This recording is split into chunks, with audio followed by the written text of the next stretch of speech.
नमस्कार. उत्तम मराठी दिनविशेषमध्ये आपल्या सर्वांचे स्वागत. आजच्या दिवशी म्हणजे 26 नोव्हेंबर रोजी भारतात आणि जगभरात घडलेल्या काही महत्त्वाच्या घटनांविषयीची माहिती आज आपण जाणून घेणार आहोत. 26 नोव्हेंबर 2008 रोजी भारताची आर्थिक राजधानी मुंबईवर दहशतवादी हल्ला झाला, ज्याने संपूर्ण देश हादरला. ही भीषण घटना 26/11 या नावाने ओळखली जाते. याच दिवशी पाकिस्तानातून आलेल्या 10 लष्करी तैयबांच्या दहशतवाद्यांनी शहरात वेगवेगळ्या ठिकाणी नियोजित हल्ले केले. Chhatrapati Shivaji Maharaj terminal, Taj hotel, Oberoi Trident hotel, Nariman house आणि इतर ठिकाणी गोळीबार आणि स्फोटांनी दहशतवादी हल्ल्यांची सुरुवात झाली. दहशतवाद्यांनी 3 दिवस मुंबई ओलीस ठेवली. यात 166 निष्पाप लोक मारले गेले आणि 300हून अधिक जखमी झाले. या हल्ल्यात सुरक्षा दलांनी अतुलनीय धाडस दाखवलं. नॅशनल सिक्युरिटी गार्ड आणि मरीन कमांडोजने मोर्चा सांभाळला आणि अनेक दहशतवाद्यांना ठार केलं. यावेळी मुंबई पोलीस आणि एनएसजीच्या शूर जवानांना प्राण गमवावे लागले. एटीएस प्रमुख हेमंत करकरे, संजीव कुलकर्णी, विजय साळसकर आणि मेजर संदीप उन्नीकृष्णन यांसारख्या शूरांनी देशाच्या सुरक्षेसाठी आपल्या प्राणांची आहुती दिली. मुंबईच्या या हल्ल्यामागे मुख्य सूत्रधार हाफिज सईद आणि लष्कर-ए-तायबा संघटना होती. जिवंत पकडलेला एकमेव दहशतवादी अजमल कसाब याने हा कट असल्याचं कबूल करत सत्य सांगितलं. 21 नोव्हेंबर 2012 रोजी कसाबला फाशी देण्यात आली. भारतीय राज्यघटना 26 नोव्हेंबर 1949 रोजी तयार करण्यात आली, जी 26 जानेवारी 1950 रोजी लागू करण्यात आली. भारतीय राज्यघटना तयार करण्यासाठी 2 वर्षे 11 महिने आणि 18 दिवस लागले. डॉक्टर भीमराव रामजी आंबेडकर यांनी राज्यघटनेच्या निर्मितीमध्ये मोठी भूमिका बजावली, म्हणूनच त्यांना संविधानाचे मुख्य शिल्पकार म्हटलं जातं. संविधान सभेचे अध्यक्ष डॉक्टर राजेंद्र प्रसाद यांच्या देखरेखीखाली अंतिम रूप दिलं.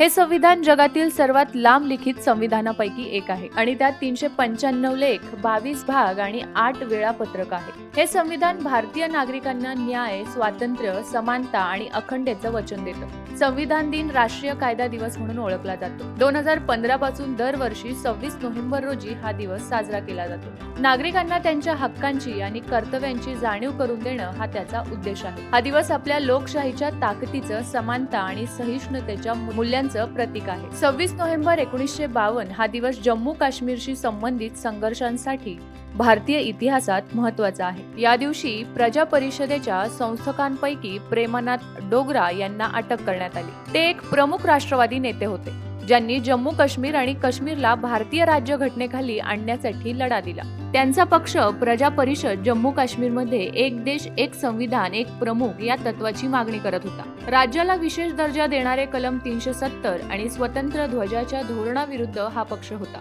1952 मध्ये राज्यात भारतीय राष्ट्रध्वजाच्या जागी वेगळा ध्वज फडकवण्याचा प्रयत्न झाला, तेव्हा चळवळ तीव्र झाली. प्रेमनाथ डोगरा आणि त्यांच्या सहकाऱ्यांनी याला भारताच्या अखंडतेच्या विरुद्ध मानून कडाडून विरोध केला. या विरोधामुळे त्यांना अटक करण्यात आली.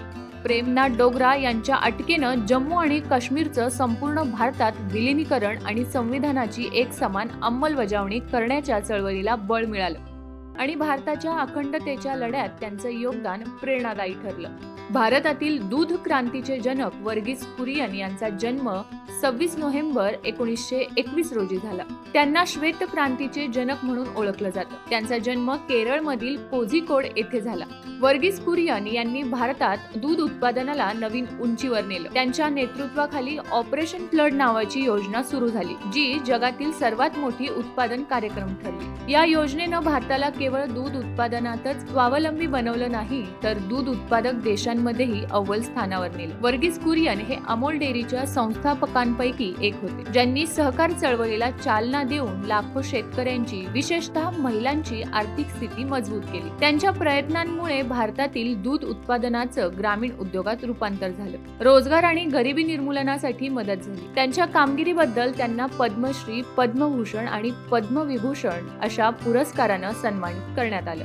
वर्गीस कुरियन यांचं 9 सप्टेंबर 2012 रोजी निधन झालं.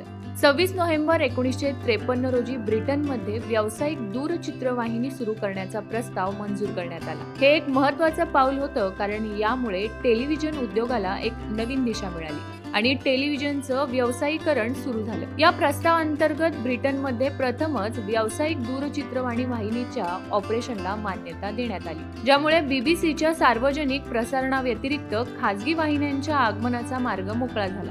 परिणामी ब्रिटनमधील दूरचित्रवाणी प्रसारणाचं चित्रच बदलू लागलं आणि प्रेक्षक अधिक विविधता, कार्यक्रमांची निवड आणि व्यावसायिक आशय निर्मितीचा आनंद घेऊ लागले. या कार्यक्रमानं टेलिव्हिजन उद्योगाच्या विकासात एक मैलाचा दगड म्हणून चिन्हांकित केलं, कारण यामुळे दूरचित्रवाणी प्रसारणाचं व्यापारीकरण झालं आणि इतर देशांमध्येही खाजगी वाहिन्यांचा उदय झाला. ब्रिटनच्या या निर्णयामुळे मीडियाच्या नव्या युगाची सुरुवात झाली. तर हे होते आजचे दिनविशेष. हा व्हिडिओ तुम्हाला कसा वाटला ते आम्हाला कमेंट करून जरूर सांगा आणि असेच नवनवीन माहितीपूर्ण व्हिडिओज पाहण्यासाठी ऋतम मराठी न्यूजला सबस्क्राईब करा.